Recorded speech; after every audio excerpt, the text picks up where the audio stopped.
দাদা একটু সরে আসুন না, একটু সরে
আরে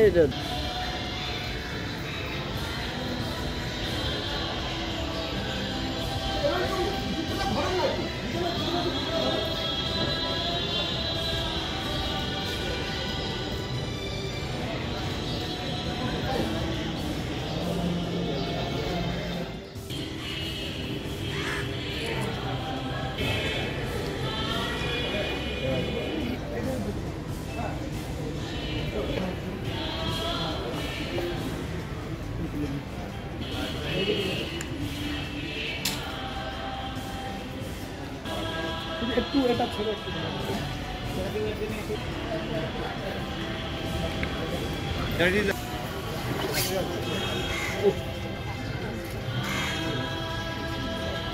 এদিকে একটু লাগে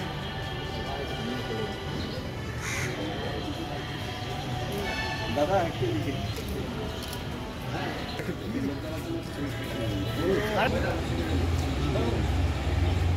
এক এক করে এদিক থেকে যাও একজন করে আপনি দিন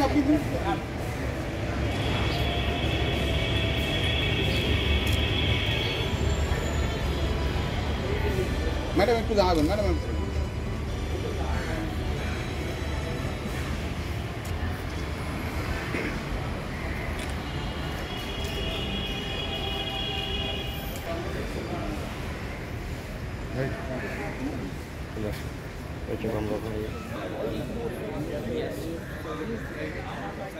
কারাবরণ করেন।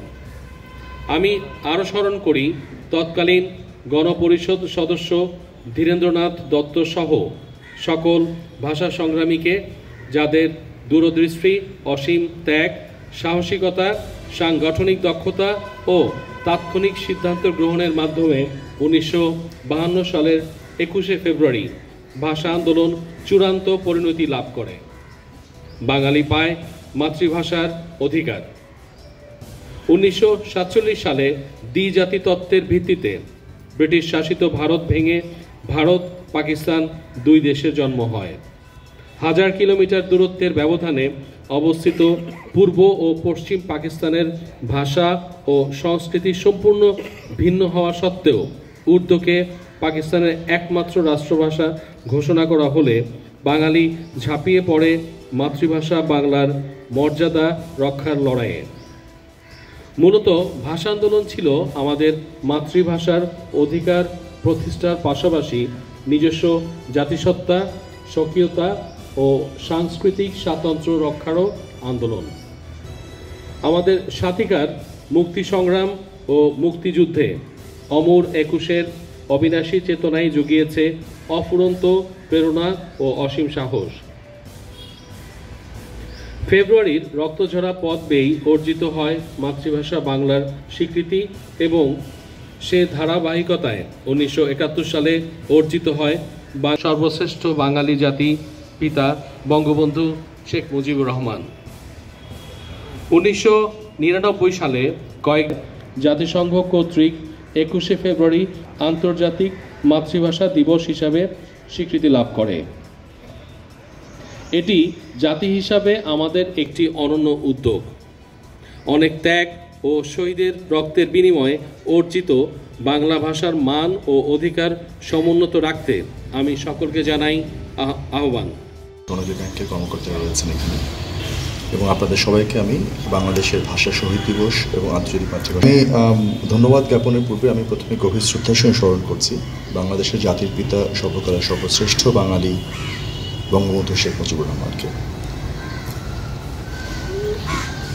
আপনারা তিনটি বাণী শুনেছেন মহামান্য রাষ্ট্রপতি, মাননীয় প্রধানমন্ত্রী, মাননীয় পররাষ্ট্রমন্ত্রীর।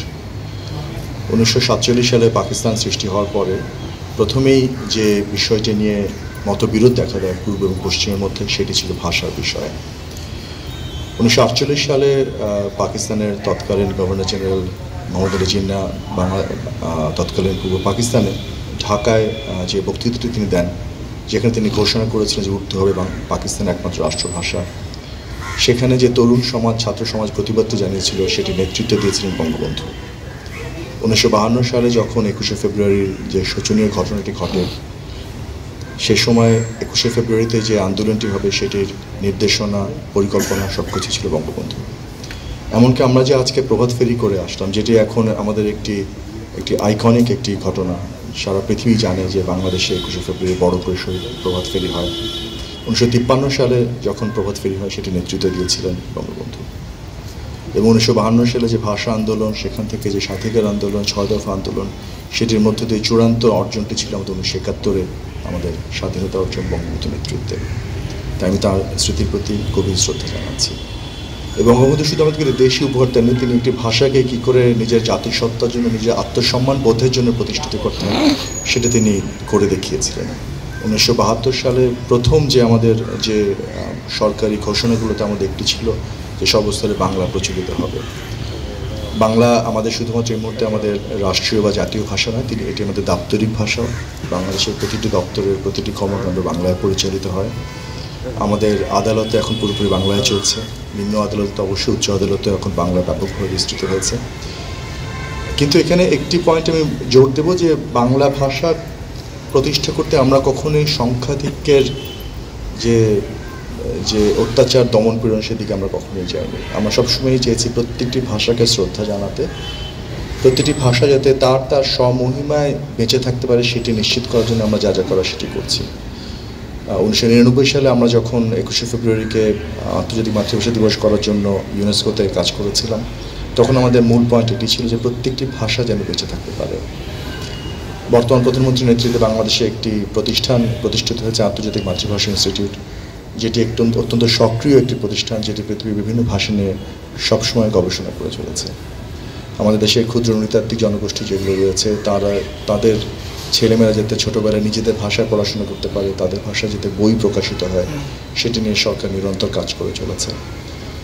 কিন্তু এই পুরো প্রক্রিয়াটি কিন্তু শুধুমাত্র সরকারের হাতে নেই, এটি সম্পূর্ণভাবে আমি বলবো জনগণের হাতে রয়েছে।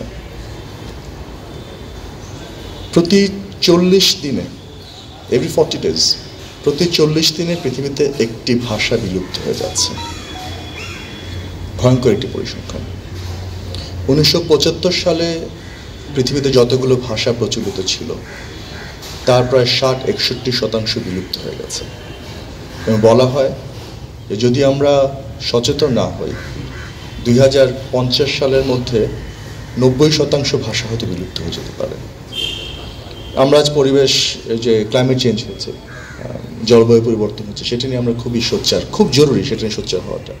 ভাষা দিবস উপলক্ষে বাংলা সহ বিশ্বের সকল ভাষাভাষী ও সংস্কৃতির মানুষের প্রতি শ্রদ্ধার্ঘ্য নিবেদন করছি। বাংলাদেশের সঙ্গে ইউনেস্কো 2000 সাল থেকেই এই দিবসটি যথাযোগ্য মর্যাদায় উদযাপন করে আসছে। দিবসটির এবারের প্রতিপাদ্য বহু ভাষার মাধ্যমে শিক্ষা, প্রজন্ম থেকে প্রজন্মে জ্ঞান চর্চার স্তম্ভ, যা আমার বিবেচনা অত্যন্ত যুক্তিযুক্ত হয়েছে। বাঙালি জাতির মুক্তি সংগ্রামের ইতিহাসে ১৮ সালের এদিনে আমাদের মাতৃভাষা বাংলার মর্যাদা রক্ষা করতে প্রাণ উৎসর্গ করেছিলেন আবুল বরকত, আব্দুল জব্বার, আব্দুল সালাম, রফিক উদ্দিন আহমেদ, শফিউর রহমান সহ আরও অনেকে। আমি বাংলা সহ বিশ্বের সকল ভাষা শহীদগণের স্মৃতির প্রতি গভীর শ্রদ্ধা জানাই। সেই সঙ্গে পরম শ্রদ্ধায় স্মরণ করি বাংলা ভাষার মর্যাদা প্রতিষ্ঠার লড়াইয়ে নেতৃত্ব দানকারী সর্বকালের সর্বশ্রেষ্ঠ বাঙালি জাতির পিতা বঙ্গবন্ধু শেখ মুজিবুর রহমান সহ সকল ভাষা সৈনিকদের, যাদের সর্বোচ্চ আত্মত্যাগ এবং সংগ্রামের বিনিময়ে আমাদের মা, মাটি ও মানুষের মর্যাদা সমুন্নত হয়েছে।